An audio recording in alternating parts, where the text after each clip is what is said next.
فنلندا عدد سكانها 5.5 مليون ساكن، وتدرس جميع المواد الدراسية باللغة الفنلندية. النرويج عدد سكانها 5.4 مليون ساكن، وتدرس جميع المواد الدراسية باللغة النرويجية. السويد عدد سكانها 10.4 مليون ساكن، وتدرس جميع المواد الدراسية باللغة السويدية. الدنمارك عدد سكانها 5.8 مليون ساكن، وتدرس جميع المواد الدراسية باللغة الدنماركية.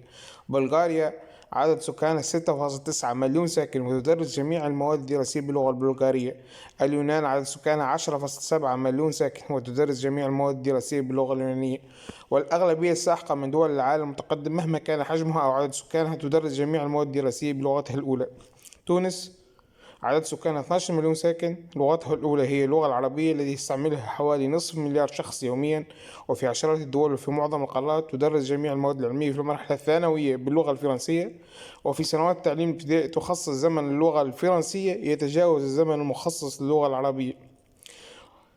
يجب إيقاف هذا العبث وإعادة تقييم لمسار التعليمي